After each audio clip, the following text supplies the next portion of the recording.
Maravilha. E talvez muito pai, muita mãe deve estar chorando em casa agora, não só por causa do vídeo, mas também por causa das palavras, né? E tudo que nós queremos aqui, eu tenho certeza que o desejo no coração dos pastores, quando propuseram esse tema, é realmente promover cura. E a cura, ela pode chegar para você, até mesmo sem ninguém colocar a mão na sua cabeça para orar por você, até mesmo sem você ter que tomar um remédio para isso, ou ter que fazer qualquer outra coisa. Basta que você, então, entenda o propósito para o qual Deus criou você. Seja você filho, filha, pai, mãe, marido, mulher, né? É muito importante, porque quando se trata de paternidade, parece que a paternidade, a compreensão da paternidade de Deus e da nossa filiação em relação a Deus, parece que é o início, a base para tudo na nossa vida, né? Não, eu queria só colocar, antes do pastor Rogerinho colocar aqui, só uma história interessante. Sim. E uma ilustração que um filho, ele estava brigado com o pai. E ele saiu de casa e virou lenda, né? Saiu pro mundo andando aí afora. E ele escreveu uma carta pro pai, que ele arrependeu. E o pai dele morava numa fazenda e dentro dessa fazenda tinha uma linha férrea e passava um trem, né? Trem que é mineiro, é trem mesmo, então não adianta. Aí passava lá e ele escreveu uma carta para o pai dele, falou, eu vou passar com o trem, se caso o senhor me receber, o senhor coloca um lenço branco na árvore, eu vou olhar, se tiver o lenço branco eu desço, se não tiver eu continuo a viagem. Aí ele foi. E quando ele estava chegando, ele pediu um rapaz do lado, que não teve nem coragem de olhar, falou assim, faz um favor para mim, você olha se na árvore tem um lenço branco. E ele ficou de costa. Aí o rapaz bateu no ombro dele e falou assim, olha, todos os galhos da árvore têm lenço branco. Que benção. Todos os galhos. Que benção. Então o pai assim mostrou para ele que estava recebendo ele de coração. Que tinha perdoado totalmente. Totalmente. Né? Aí ele desceu, foi lá e abraçou o pai. O perdão seria um excelente antídoto para essa relação paterna, não só com Deus, mas também com a figura humana? Sim. Essa história que o pastor Guerra contou, ela ilustra muito bem o sexto item, que é aceitação. E o perdão tem tudo a ver com a aceitação. Por isso que Deus nos perdoa, né? Então, Ele nos aceita. Agora, por Ele nos aceitar, Ele nos aceita e nos perdoa para que essa aceitação ela seja plena. Porque Ele nos aceita e quer que nós tenhamos uma vida de intimidade com Ele. Se não houvesse o perdão para os nossos pecados, que é o que faz separação entre nós e Deus, essa aceitação ela seria uma aceitação parcial. Então, como Deus ele nos aceita de forma plena, Ele colocou exatamente o antídoto para aquilo que separa nós dele, que é o perdão. Então, quando você colocou a questão do perdão, o perdão tem tudo a ver com essa questão da aceitação. Então, eu aceito, mas eu aceito de maneira integral. Então, eu não quero nada entre nós, nenhuma barreira entre nós. Então, todos os pecados, eles são perdoados. Eu perdoo todos os pecados porque eu te aceito de forma plena. Né? A graça se revela nessa aceitação de uma maneira fantástica.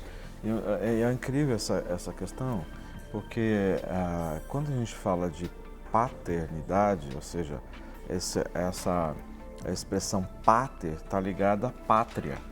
Interessante, né? É pater, pátria. Então, paternidade é aquela questão de trazer o quê? Segurança, identidade, então entende?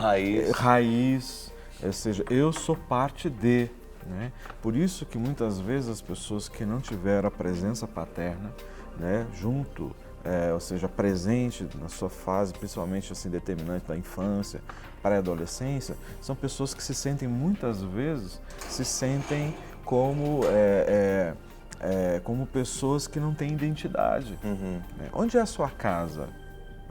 Então, quando existe a presença do pai, quando existe alguém revestido de autoridade, né, que traz aquela palavra de segurança, de cobertura, então, assim, aqui é minha pátria, aqui é minha casa. Então é interessante esse aspecto dentro dessa identidade de pater, de pátria, de pai, né? De identidade, de raiz. Não é? Isso é muito forte. Me veio uma coisa à mente aqui agora que eu sinto que o Espírito Santo tem nos motivado a falar isso. Muitas pessoas estão machucadas com seus pais porque pensam que os seus pais são os culpados ou são culpados voluntariamente por situações criadas que geraram um conflito no relacionamento, dor e feriram a alma. Mas nós precisamos entender que a questão aqui é espiritual, não é simplesmente uma questão familiar, social ou até mesmo sentimental. É uma questão espiritual, porque o próprio Satanás, quando ele percebe que ferindo a família, ferindo as pessoas, ele vai conseguir mais êxito no plano dele de destruir as pessoas e afrontar a Deus, ele faz, portanto, então, que as pessoas elas sejam iludidas, machucadas, confundidas, né? E tomem atitudes que promovam relacionamentos quebrados, principalmente relacionamentos familiares quebrados, né? Então, quando você sofre uma situação na sua família com seus pais, você não deve culpar os seus pais por isso, porque eles fizeram o que eles sabiam fazer, reproduziram o que aprenderam, né? Deram aquilo que tinham, né? Então, é muito importante a gente ter esse coração perdoador, como já foi falado aqui, exatamente para que você ajude aqueles que estão envolvidos no processo, porque nesses casos, especificamente falando, os pais precisam também da ajuda, né? Eu acho que eu já contei aqui, vocês devem ter ouvido falar, se ouviu, vou falar mais uma vez, se não, vai ouvir pela primeira vez, que eu fui, durante 21 anos, eu me casei com 21 anos, durante 21 anos eu morei dentro da casa dos meus pais, mas não tinha esse relacionamento pai e filho, por exemplo, com meu pai. Aos 22 anos, depois de um ano de casado, é que eu fui procurar meu pai, pedir perdão para ele, porque a gente não tinha relacionamento, morava dentro de casa, mas era um falando, gritando com o outro e tal. Eu sou o filho mais velho, único filho homem, tenho 2 irmãs mais novas que eu. Eu fui pedir perdão para ele pelos 21 anos que eu morei dentro da casa dele, sem ser filho dele, sem agir como filho, né? E aí ele também me pediu perdão pelos 21 anos que ele esteve comigo dentro de casa, mas não agiu como pai.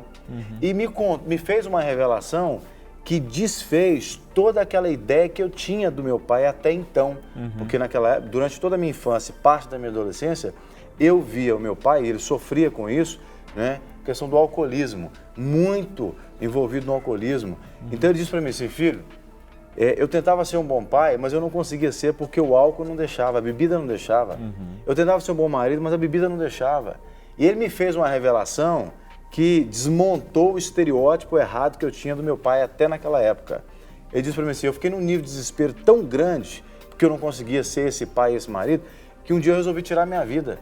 Eu deitei numa linha de trem e fiquei ali esperando o trem passar por cima de mim, porque eu queria acabar com a minha vida. Quando meu pai falou isso comigo, eu falei, peraí, dentro dele tinha alguém gritando, pedindo ajuda também, e a gente estava massacrando ele. E ele disse assim, aí eu dormi na linha do trem, acordei, não sei quanto tempo depois, jogado no meio do mato. E aí eu fui ver o que Deus estava fazendo naquele momento. Né? Deus livrou meu pai da morte, me fez entender que durante aqueles 21 anos eu achava o meu pai o cara duro, ignorante, beberrão e etc e tal. Eu estava errado, porque ele também estava precisando de ajuda. Exatamente. E eu não estava ajudando. Então eu estou dizendo isso aqui exatamente para contar o quê? Não é para expor meu pai, porque o meu pai é outro homem, eu amo meu pai, sou amigo dele e tal, é outra coisa, né? E eu fiz coisas piores do que meu pai, né? Para não dizer que meu pai foi o errado da história. Eu fiz coisas piores que meu pai. Meu pai nunca abandonou a casa. Meu pai nunca deixou a gente, nunca. E eu abandonei a minha esposa com um filho de 29 dias de idade. Então eu fiz coisas piores que meu pai.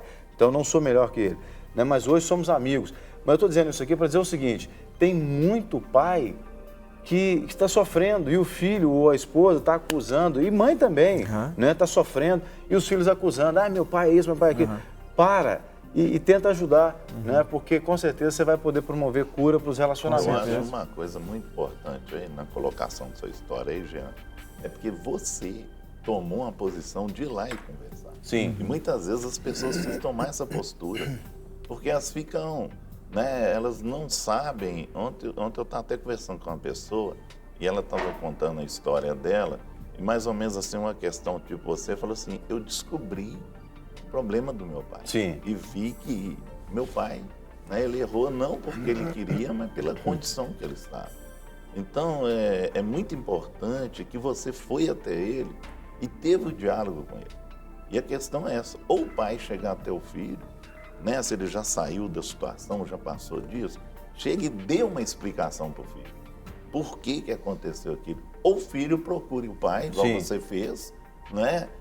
O que você fez? Depois disso, você começou a pensar de outra forma. Sem dúvida. E aliviou dentro de você uma acusação que você tinha que não era tão real ao ponto assim. E isso curou meu relacionamento com meu filho. Eu falei que eu separei da minha esposa, Claro. quando deixei com um menino de 29 de idade. Obviamente, eu tenho que contar o resto da história, senão daqui a pouco estão falando aí que o pastor Jean tá... Abandonou a esposa. Eu voltei com a minha esposa depois e Deus restaurou o nosso casamento. Graças a Deus. E temos hoje 3 filhos. O meu filho, que tinha 29 dias de idade na época, está com 15 anos hoje, né?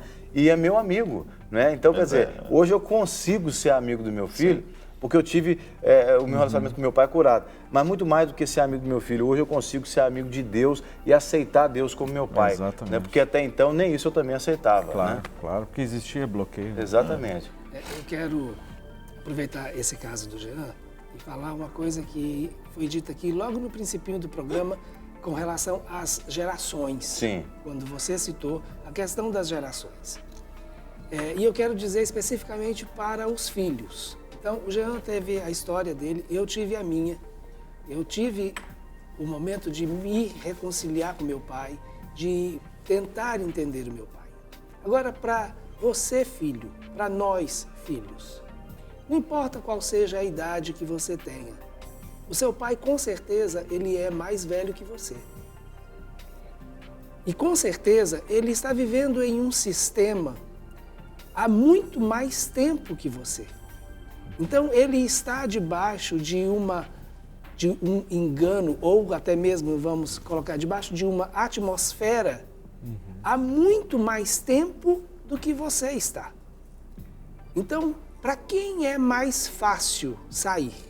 Para aquele que está há pouco tempo ou para aquele que está há muito mais tempo? Para quem você acha que vai ser mais fácil entender as razões do outro?